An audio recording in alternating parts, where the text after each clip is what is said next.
बिस्मिल्लाहिर्रहमानिर्रहीम।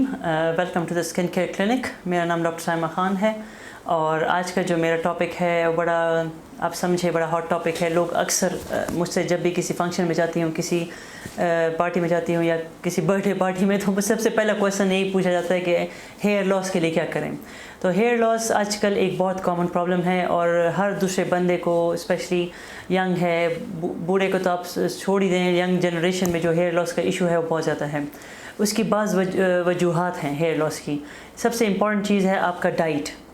आपकी diet important है, मतलब आप डाइटिंग पे तो नहीं हैं, आप अपनी डाइट प्रॉपर तो नहीं रख रहे, आप जंक फूड ज़्यादा लेते हैं, या आपका जो नॉर्मल हेल्दी डाइट है वो है कि नहीं है, कोई बीमारी तो नहीं है, कोई स्पेसिफिक बीमारी में भी हेयर लॉस अक्सर होता है। उसके अलावा आपका कोई साइकोलॉजिकल इशू तो नहीं है, कोई डिप्रेशन, टेंशन, स्ट्रेस, एग्ज़ाम्स, ये बहुत कॉमन चीज़ें हैं जो हमारे नॉर्मल रूटीन में आजकल बहुत ज़्यादा हैं।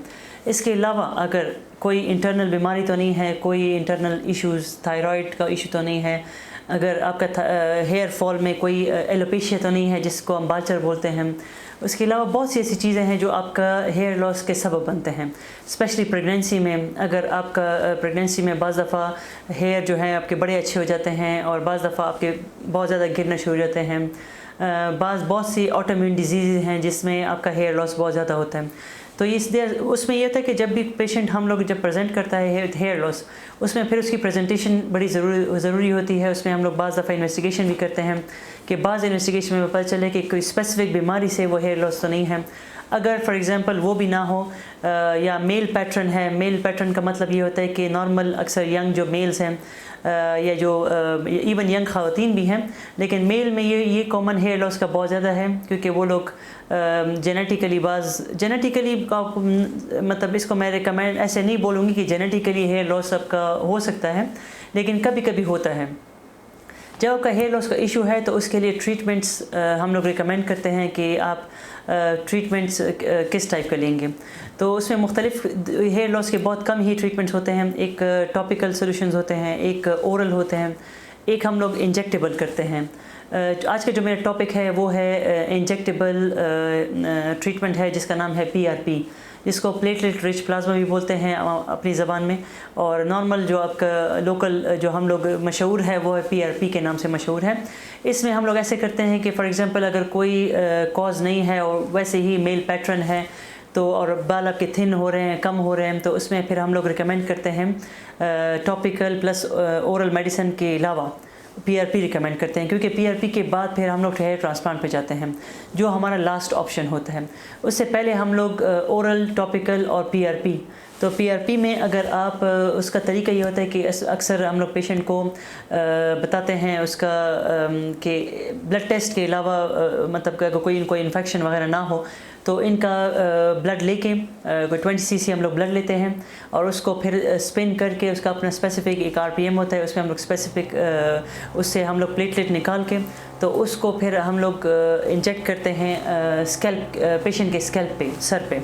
तो उसके आजकल इंजेक्टेबल मुख्तलिफ प्रोसीजर मतलब आए हुए हैं। लेटेस्ट प्रोसीजर जो है, जो डायरेक्ट आपका इंजेक्ट भी करता है और सीरम भी इंजेक्ट करता है, और आपके नीडलिंग मेथड है जिसको हम लोग माइक्रो नीडलिंग मेथड से हम लोग ये जो PRP का जो प्लेटलेट है ये हम इंजेक्ट करते हैं, जो पहले तो बहुत ज़्यादा पेनफुल था, अभी लेस पेनफुल है।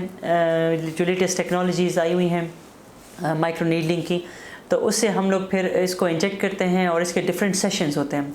हर 10 दिन बाद सेशन करते हैं या 15 दिन बाद सेशन करते हैं। तो इनिशियली हम 3-4 सेशन करते हैं, उसके बाद फिर हम लोग मंथली या फिर 2 मंथ्स के बाद एक सेशन करते हैं, ताकि आपके बाल की जो ग्रोथ है उसको हम इन्हेंस कर सकें। उसमें हम लोग जब प्लेटलेट को जब इंजेक्ट करते हैं तो उससे आपका जो blood supply to the hair है वो आपका एक्टिवेट कर लेते हैं, ताकि आपकी जो ब्लड सप्लाई जो आपकी रूट्स को तवानाई देती है उसको हम लोग ताकि इंक्रीज़ कर सकें, आप उसको ब्लड को इंक्रीज़ कर सकें। उसका फ़ायदा ये होता है कि आपके जो कमज़ोर बाल होते हैं उससे आपका फ्रेश बाल भी निकलते हैं और बाल भी होना मजबूत होना शुरू हो जाते हैं। तो इसकी इंशाल्लाह डेमोन्स्ट्रेशन मैं अपने किसी प्रोग्राम में कर लूँगी کیونکہ اس کے لیے ایک اسپیسیفک پیشنٹ چاہیے جو آپ کا بالکل اس کے لیے پریپیئر ہو اس ڈیمانسٹریشن کے لیے. تو میری کوشش ہے کہ نیکسٹ جو میری ویڈیو ہوگی اس میں انشاءاللہ میں ڈیمانسٹریٹ کروں گی, پراپر ڈیمانسٹریشن اس کی ہوگی. تو آپ دیکھتے ہی رہیے میرا یہ پروگرام, دیکھتے رہیے گا. اس سے آپ کو پھر پتہ چل جائے گا جو آپ کے لوگوں کے خوف ہوتا ہے اکثر کہ اس میں کون سا پروسیجر ہے, کیسے ہم لوگ کرتے ہیں. تو اس ڈیمانسٹریشن سے آپ کو فائدہ یہ ہوگا کہ آپ کا وہ جو خوف ہے پی آر پی کے بارے میں, وہ یا کویسچنس ہیں یا کوئریز ہیں جو آپ کے دماغ میں ہیں, وہ آپ کے دور ہو جائیں گے. تو دیکھتے رہیے گا میرا پروگرام ہر وقت, کیونکہ میں کوشش کرتی ہوں کہ آپ کو ایک انفارمیشن دوں, ایک جنرل انفارمیشن جو ہم لوگ ویسے اگر میں ہر ایک کو نہیں دے سکتی تو تھرو دس چینل یا دس یوٹیوب ہم لوگ آپ کو دے سکتے ہیں. تو انشاءاللہ ملاقات رہے گی آپ سے دوبارہ کوئی کسی نیکسٹ پروگرام میں کسی نیکسٹ ٹاپک کے ساتھ. اس وقت تک اللہ حافظ اور اپنا خیال رکھیے گا.